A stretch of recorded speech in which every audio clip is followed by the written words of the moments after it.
to celebrate the most terrible Harry Potter book there ever was.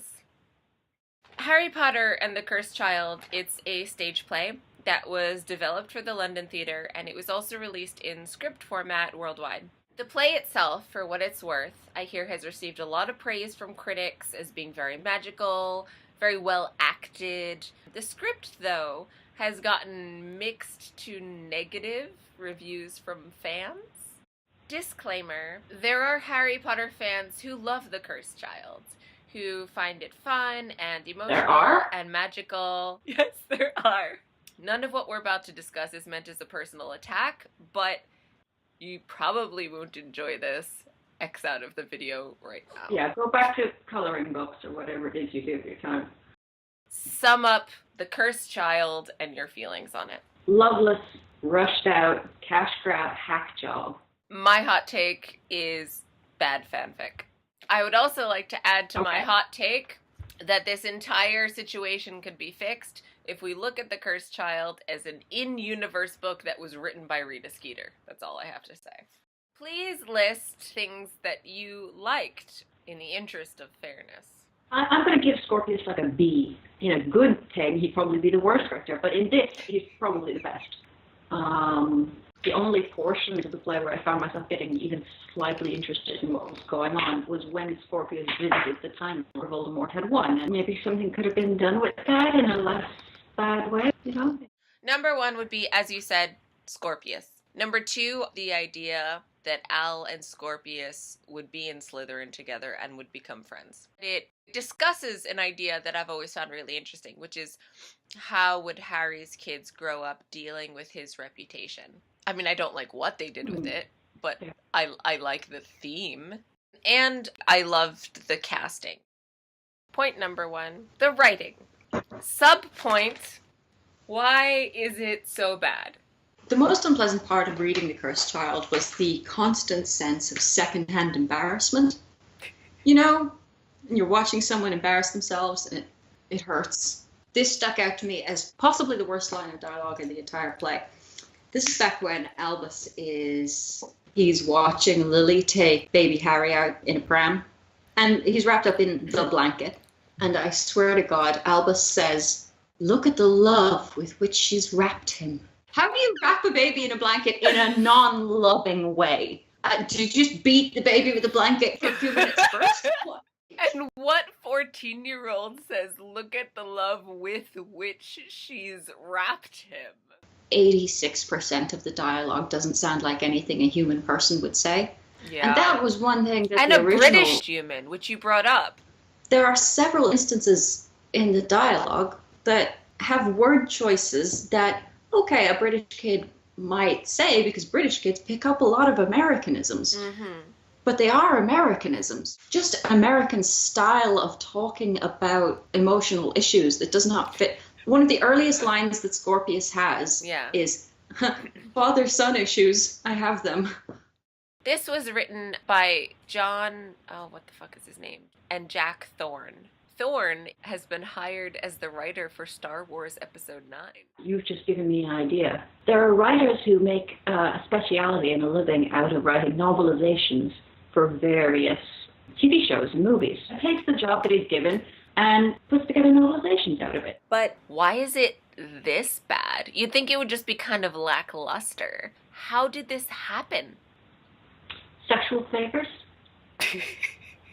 Part of what really frustrates me is that we'll never know entirely who is at fault for this. Did Rowling come up with the bare bones of a plot and then they wrote it down? Did they come up with the plot and she okayed it? I mean, she has said nothing but that she's happy about it. Up to a certain extent, you have to be professional, you have to be polite, yada yada. But like, you'd throw a little shade, you'd think. And when you're as big a name as J.K. fucking Rowling, you can say whatever the shit you want. I actually want to connect this slightly to some of the issues that you and I have noticed and talked about many times while drunk in the Harry Potter films. Certain parts seem like they have been made with scant regard to not only the fans, but their taste, their discretion, their discernment, their attention spans. I think the people involved would not consider this worth giving their best to. Was there like something specifically early on that stood out to you? Albus says, do you think, what if I'm good at Slytherin? And Harry says, what would be wrong with that? And Albus says, Slytherin is the house of the snake, of dark magic. It's not a house of brave wizards. You would say it was fucking Voldemort's house, and they've all tried to kill us, and they tried to kill you, and what if they hate me because I'm your kid? You wouldn't say it's the house of the snake. I would like to read an excerpt from the Washington Post. And this review is entitled, "The Missing Ingredient in Harry Potter and the Cursed Child is Good Writing. It grieves me to report that much of Jack Thorne's writing in Harry Potter and the Cursed Child is simply not very good. There are the cliches. Don't play games. For my sins. Light in the darkness. The play also has its share of lines that seem as though they are meant to be clever, but end up sounding rather clunky instead. As with a declaration from Professor McGonagall that your solidarity is admirable, but it doesn't make your negligence negligible." Hold on, I need a second to Cringingly, there's even a moment where one character tells another, "You are the worst spoiler in the world that didn't turn out to be true. That's not really meta, just terrible." Also, a lot of people like to defend this by saying that it's a play, it's not meant to be a book. Please take this defense and rip it into tiny little pieces. Because the first and obvious point is that a good play reads well anyway, like Shakespeare. But I'm going to put that aside for a second because I think there's a second and more important point with this play specifically. Because whoever was writing and working on this play knew that millions of people were going to be reading it. Probably more people reading it than seeing it. So saying that, well, it's not meant to be read, it's disingenuous. What do you think J.K. Rowling really thinks about it? Like, do you think she actually thinks it's good? I can't believe that she does, which leads me to the only real other explanation, which is that she doesn't care. I mean, my instinct is to say that there was something contractual, that she agreed these people will write this thing, and then she was in a place where she couldn't say, or out of politeness to a fellow professional, she couldn't say, no, this is terrible, rewrite everything. One thing that happens sometimes is bad stuff gets into it because worse stuff is proposed. The compromise solution is X. But again, Rowling has so much power. If she wanted to kick up a fuss about something she didn't like, she absolutely could. Ultimately, at the end of the day, does J.K. Rowling think it was well made? Or is she screaming rage into the void along with the rest of us, and she just can't say so publicly? I do feel like there is a middle way, though. I feel like the middle way there is she gets home, kicks off her shoes, and doesn't think about it. Because she's tired of thinking about it. Maybe she just hates us. Maybe this is revenge. People have sent her so many amateur drawings of, Dumbledore having sex with Dobby. All of this starts, right, with the idea that they need to rescue Cedric Diggory. This is the root of everything that happens afterward, right? First of all, you're going to rescue Cedric Diggory. Cedric was great, okay? He was a good kid. He shouldn't have died. He was in the wrong place at the wrong time. But there are so many other people who died. The choice of Cedric Diggory almost seems random. If he had decided, I'm going to save one of my grandparents, I'm going to save my uncle. Teddy Tonks is growing up without his parents. Yes. Yes. Of the family. Both of his parents. You could have totally set it up. So best friend cousin Teddy over here is so sad and doesn't have any parents. Let's go back and save Teddy Lupin's parents.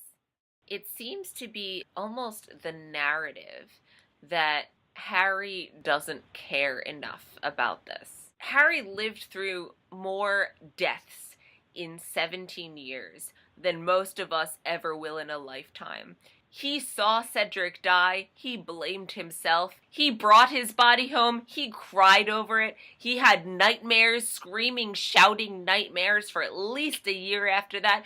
You think that kid was in a possession of a time turner, and you think he never looked at it and thought, gee, I wish I could do something about it?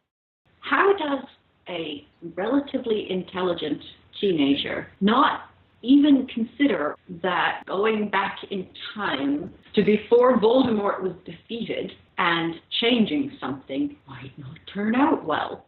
Oh, hold on, my mom is calling. Emily made me read it. Discipline her. But You can't justify it. You need to be able to make an informed decision. See? I can make an informed decision about hitting myself in the head with a large rock without doing it. So, time travel. In the original Potter books, it's a closed loop where you've already seen everything happen unless it goes, like, spectacularly wrong and you accidentally, like, kill yourself and fracture time and all this other nonsense. But that's not the normal state of things. So, like, what the fuck are they doing? They're not giving a shit. And to be honest, if everything else, if all else had been equal, if it had a fun plot, good dialogue, and good characters, I wouldn't give a shit either. So the other thing about the time travel plot holes is that old blanket of Harry's. Aunt Petunia, I don't see any evidence at all that she would have kept something for him out of sentimentality and given it to him later. The other thing is, why was Snape alive in that one universe? So Cedric Diggory becomes Death Eater, kills Neville. Neville doesn't kill Snake. Snake isn't dead. That doesn't explain what happened with Snape at all. Every time Al and Scorpius changed something in the past, they came back to the present and asked Miss Mary Sue what had changed. She wouldn't know if the entire world had changed because it would have always been different. Yes. So either she wouldn't know what was different, or she wouldn't know that it was different. I have a long list of plot holes - other. Why does Harry's scar hurt? It hurt specifically because there was a Horcrux in there. There is no more Horcrux. Why is his scar hurting? Next, the trolley witch says, "Never have I let anyone off this train before they reach their destination." In Book 7, Voldemort's people stopped the train and snatched, I believe it was Luna, off before she reached Hogwarts. On Muggle trains, security is maintained by having locking doors and unopening windows. They don't have armed security guards to prevent you from jumping off the moving train. Here's the next thing. When they go back in time, the last time, why can they see Harry's parents? There was a Fidelius charm on the house.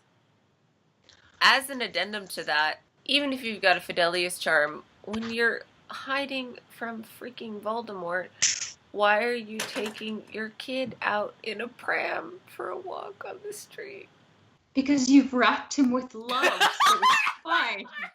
Polyjuice potion takes a month to brew. They whipped it up in like 3 days.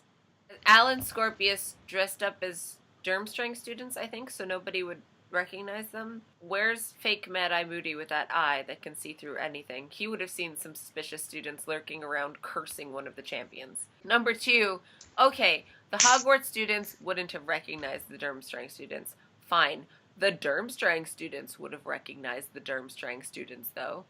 Bellatrix would have been noticeably pregnant during Deathly Hallows. To get into the Ministry of Magic, Harry uses a telephone box, but that's supposed to be the visitor's entrance, not the employee entrance. What the fuck? They cast an Engorgio charm on, what was it, on Cedric, I think? Mm-hmm. But then he started floating away.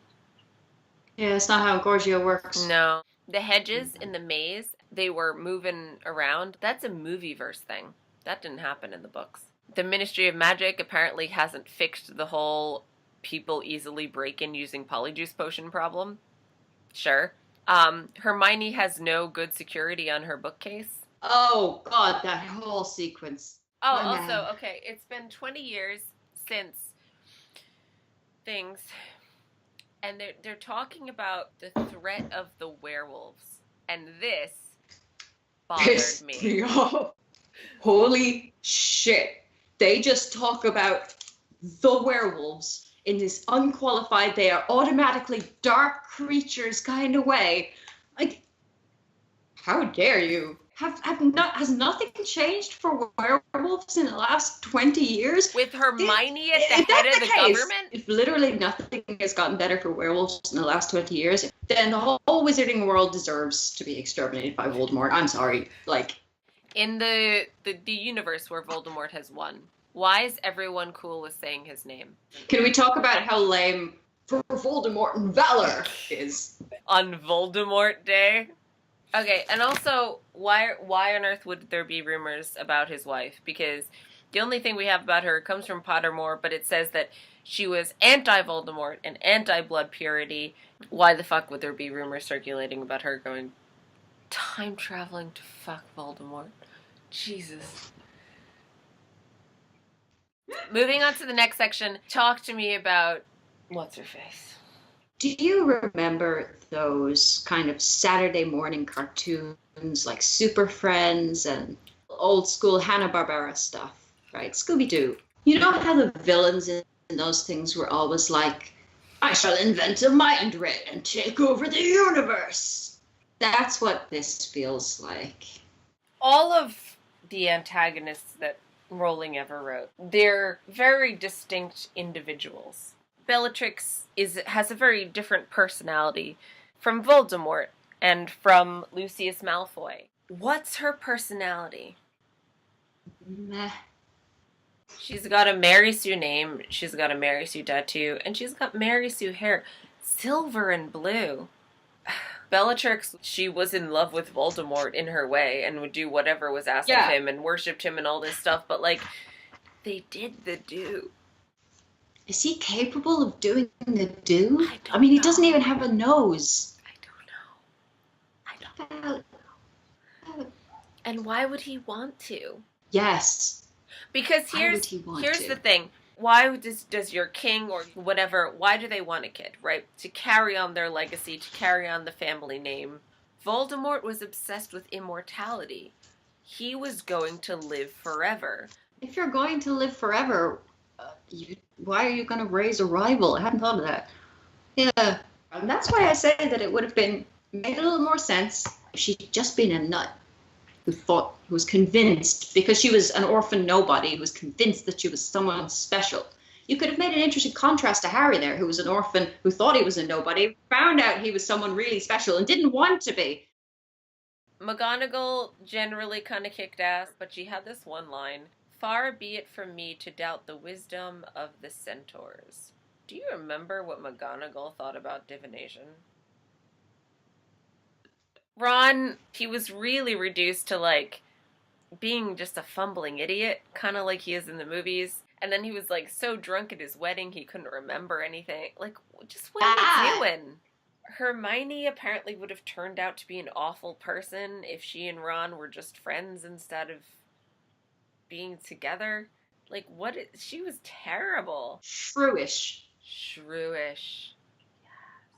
Just in the scene she's given, doesn't seem authoritative. Like there's that meeting that just devolves into chaos and she can't seem to control it. And I guess that's okay if it would happen in an exceptional situation, but it feels a bit like she's the leader of the magical world. And also we've got her daughter, Rose, who's a total jerk. How does Rose get like that? It seems like she's just there to be a kind of MacGuffin mean girl for Scorpius to have a crush on. Cedric, right? What do we know about Cedric Diggory? He was totally okay to let Harry win the Triwizard Cup. When the Dementors came out and Harry fell off his broom, he was willing for them to have a rematch. That's the kind of person he was. In what universe is humiliation someone like Cedric's motivation to become a Death Eater? One humiliating event that isn't even your fault. Maybe you kind of always remember it and remember it when you're trying to go to sleep at night and cringe. Things like that have happened to lots of people. They don't join the KKK. And when the Hogwarts student body finds out that he was sabotaged, there's going to be a friggin' riot supporting him. They'll carry him around on their shoulders. Remember that painting of Jesus that lady tried to fix? Last on my list, and I'm gonna say one thing and then I'm gonna give it to you. Snape. It said pretty much verbatim that his flaws made him greater. I'm sorry, they did not make him greater. They made him a dick. And also, he was really out of character. Lauren, your turn. Even within this pile of flaming shit, I was happy to see him pop up. Yeah. Scorpius is talking to Hermione, Ron, and Snape. Hermione says, "And Snape? What does Snape do in this other world?" And Snape says, "I'm dead, presumably." I'm fine with that. That's in character. Yeah. Fine with that line. Scorpius' face drops. Snape smiles thinly. "You were a little too surprised to see me." "How?" Scorpius says bravely. Snape says, "Who?" Scorpius says, "Voldemort." I'm loving it up to this point. Snape would not waste time with big-ass speeches. He just wants the facts. That's fine. And then Snape says, "How very irritating." What? Then he goes on to say, "Still, there's glory in being taken down by the Dark Lord himself, I suppose." Now, on the very surface of that, you might think that that's in character for Snape. It fucking isn't. What that's in character for is a 14-year-old fanfic writer's version of Severus Snape. And then, I mean, it just gets friggin' worse from here on out. "All it takes is one person. I couldn't save Harry for Lily, so now I give my allegiance to the cause she believed in. And it's possible that along the way I started believing in it myself." On his fucking deathbed, those words would not exit his mouth. How much wine is in your bottle? Okay, we're good. We're good. Tell me your opinion on Albus Severus. I think that one of the problems with Albus Severus as a character is that in some ways they made him too realistic. Teenagers can be incredibly self-centered, arrogant, think their problems are the most important problems in the entire universe and that no one has ever felt like they do before and no one has the same problems and no one can ever understand them. So, Albus Severus has a difficult relationship with his father. He's not very popular in school and he's very, very, very self-centered. He only just kind of manages to think of Scorpius occasionally. Like, he gives him an awkward shoulder pat when his mother is dead, which is great. You know, your cookie's in the mail, Albus. This person does exist in the person of many 15, 14-year-olds. We don't want to see it, though. We don't need it as our protagonist. You didn't give him one sympathetic trait. You know what? I feel bad. It sucks to be judged on something that's not your fault. It sucks that you don't have any friends. I'm sorry you're having a bad experience, but suck it up. Albus is struggling with having to live up to his dad's legend, basically. Harry also had to live up to his dad's legend. He had to live up to his parents' legend. He had to live up to his own legend from when he was a baby that he knew nothing about. Teachers torturing him, students thinking that he was trying to kill everyone or crazy and attention-seeking. And Albus goes through a tiny percentage of that and is exactly as angsty as Harry was in Order of the Phoenix after he just had to carry his classmate's body out from a fucking graveyard where the most evil wizard in the world had tortured him. Now, I want to sort of go into Al and Scorpius. Don't ask out Rose Weasley at the end. If you're going to ask out anybody, ask out Al, for goodness sake. Like, Al seems like a pretty shitty person, and I wouldn't wish him as a boyfriend on anyone. But people have been shipping those two since the epilogue. I've seen a few people call the whole thing queer baiting, and I really don't think it's that. I think queer baiting says something about awareness and intent on the part of the creators. I think what happened was kind of just painful heteronormativity. I'm on the fence because there were moments that seemed so clearly capable of a romantic construction, and it almost seemed like it couldn't possibly be unintentional. But you could get the same effect with shoddy writing because the old emotional way they talk to and about each other sometimes could just be a bad rendition of a teenage friendship. This leads us into Draco. I've always been deeply bored by Draco Malfoy. I am interested in post-series Draco, who apparently grew up to teach his kid to be better than he was. I'll never get over the fact that he's basically introduced coming up to Harry to ask him to tell people that Voldemort didn't fuck his wife. Holy actual shit. They're worried about Voldemort. Harry's worried about pain in his scar. They ask Draco if he's felt anything in his dark mark, and he says that's discrimination. First of all, they're not yelling at you for having a dark mark. They're asking you if you felt anything. Second of all, it's a dark mark. It's basically a wizard swastika. So guess who was doing the discriminating there? It was you. Draco says, I think you have to make a choice at a certain point of the man you want to be. And at that time, you need a parent or a friend. And if you've learnt to hate your parent by then, and you have no friends, then you're all alone. And being alone, that's so hard. And it sent me to a truly dark place. Tom Riddle was also a lonely child. You may not understand that, Harry, but I do. First, briefly, Draco loved his family and he had friends. He loved his father. His father was in Azkaban, and that's the reason that he was obeying Voldemort to begin with. There is nothing in book canon that supports the sort of fanon that's gone around that Lucius Malfoy was in any way actually abusive. They loved him. They were terrible people, but they loved him. And he was popular in Slytherin, and he had friends. He had a whole gang of friends.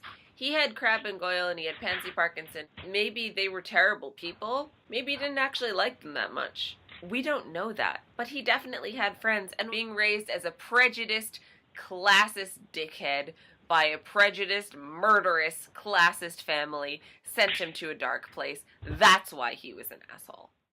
And then to address the other side of that issue, the idea that Harry doesn't fucking understand loneliness. Harry grew up locked in a fucking cupboard under the fucking stairs for the first 10 years of his life. He had no love, he didn't have enough food, he didn't have anything new of his own, he didn't know what his parents looked like. His uncle would rough him up, his aunt would swing frying pans at his head, they would always criticize him, Dudley used to beat him up, and then he comes into this magical new wizarding world, and he's immediately given this burden that no one can possibly understand. He was a pariah in the school at least 3 times. There was the Tri-Wizard tournament, there was the thing in 2nd year, there was when he was speaking out about Voldemort in 5th year. So even once the whole magical community brought him out of his horrible, friendless, locked in a fucking cupboard or in a fucking room with not enough food and fucking bars on the fucking windows until where he fucking walked into the forest alone to die with ghosts of his parents because every single mentor that he'd had in his life up until that point was fucking dead. Okay, Harry Potter in general. He's really shit in this story, isn't he? Not only does it not seem like Harry, this doesn't even seem like a consistent person. It feels like none of these characters have a life history before the play starts. Oh, yeah. It's like Harry and Albus have never met before this play starts. Through, like, the mid-later part of this book, he goes on, like, this crazy power trip, kind of. There's all these rumors going around about Scorpius, and he forbids Al from seeing him. And all I can think of is James Potter and Sirius Black. Harry talks to a centaur who says, there is a dark cloud hanging around your son. It's like one of those those things like the Riddler would say and give like some clue to where they had kidnapped Aquaman or whatever. There'd be some word like tall, and the Super Friends would be like, tall, tree, he's hiding Aquaman in the jungle. Like what here? Harry hears the centaur say, there is some kind of dark shadow hanging over your son. And goes, dark shadow hanging, that kid who hangs around, Scorpius Malfoy, it must be that, and can't possibly be anything else. Do you have anything you want to say about the whole, sometimes I wish you weren't my son? I tell him that every day. Every day. Good morning, I wish you weren't my child. Have some breakfast. Of course, Harry could have problems as a father. I could see him struggling to communicate. I know that parents, like anybody else, that get angry. You know, things that you say in anger, obviously, you don't necessarily mean. But there are lines that you shouldn't cross, and telling your child that they are unwanted or unloved is one of those lines. From an editorial point of view, like looking at it as a line of dialogue, does that not just kind of give you a Days of Our Lives vibe? So it sucks in several directions.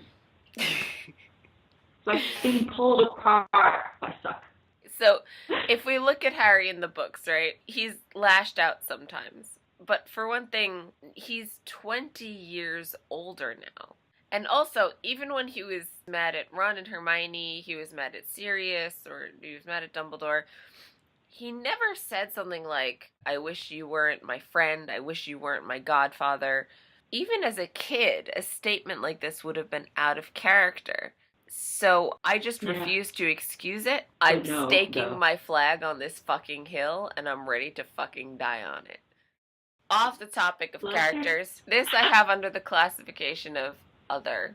What the fuck was that whole scene with the name Panju? I think the exact quote was, "What's a Panju?"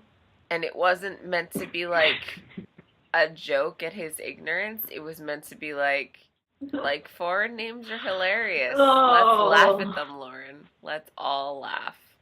Al disguised as Ron kissing Hermione on the mouth.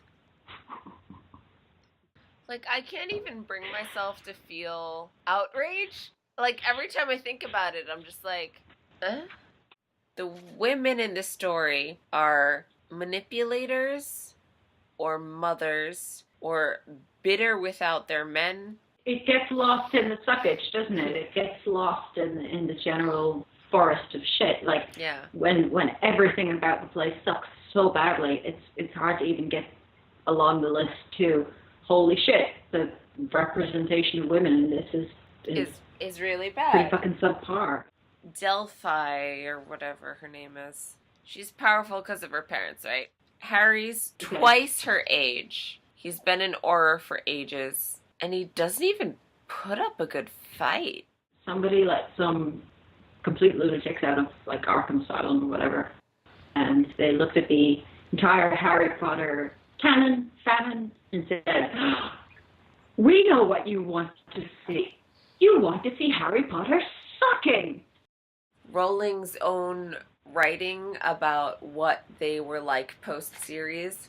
Al is shown to be super into Quidditch, all decked out in the colors of, like, his favorite player of his favorite team or whatever. Theory.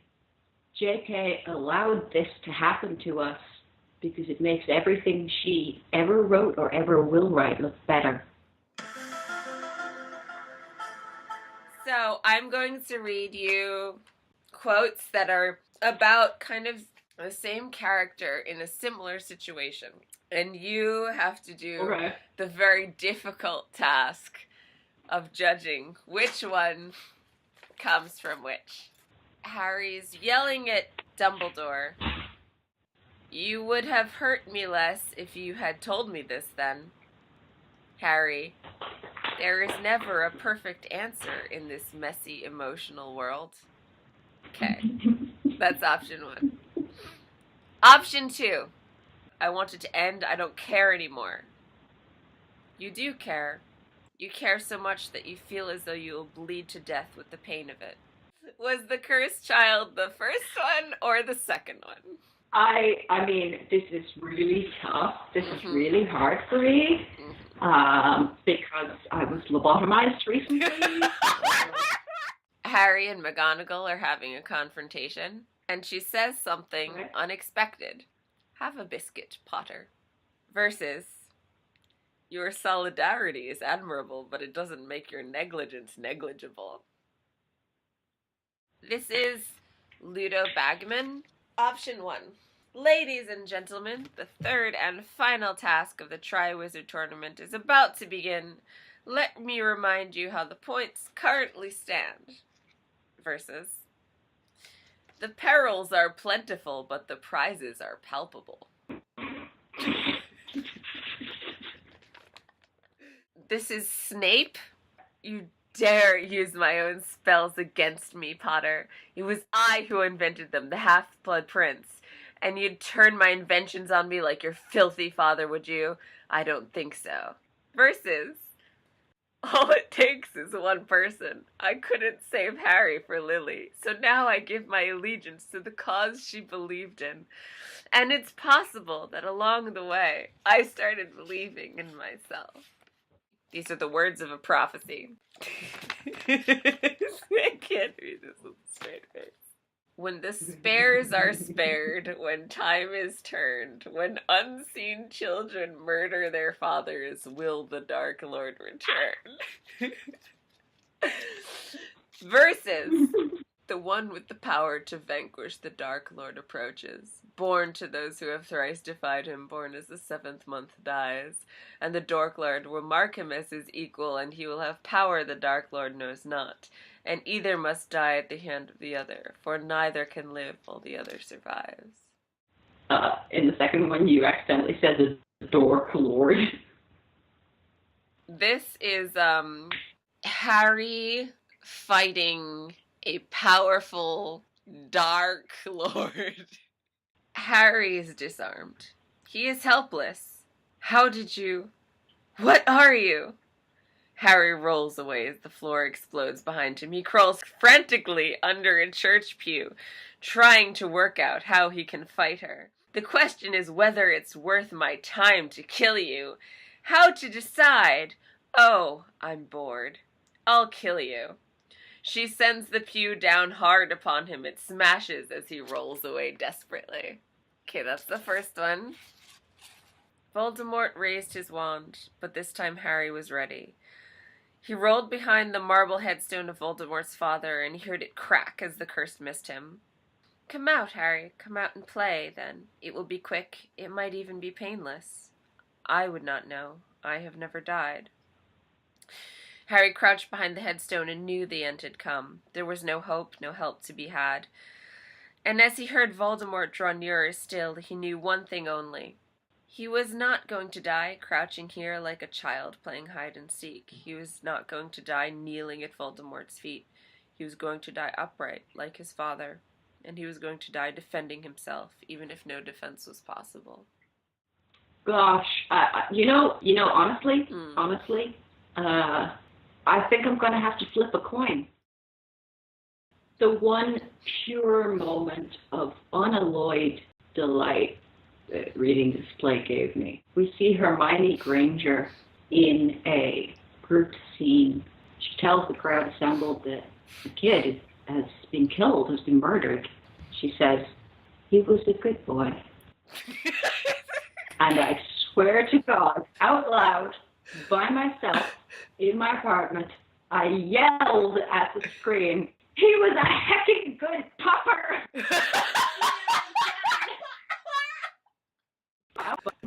I mean, isn't this like a 4-hour play or something? Doesn't it have an intermission and shit? What?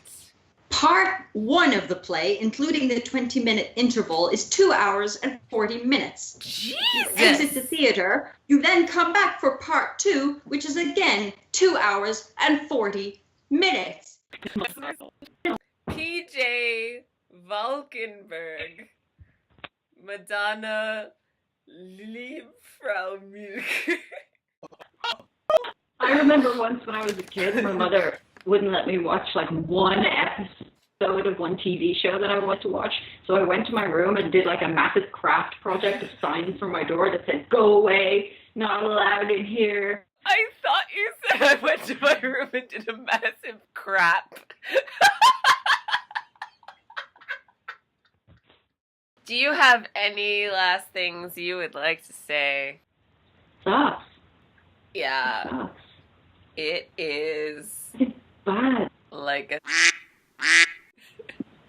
I'm gonna tell your mother you said that. I don't know what that means. objectively badly written, bad characterization, lots of plot holes. Harry Potter doesn't understand loneliness! Somebody involved in this wrote really bad fanfic like 15 years ago, and they got flamed, and they've been really sad about it ever since, and this is their vengeance. I know during the disclaimer I said that if anyone actually liked this crap, then I had no respect whatsoever for them. But now that I've kind of gone through it, I'd like to upgrade that. If you liked The Cursed Child, you're just objectively wrong. You're wrong.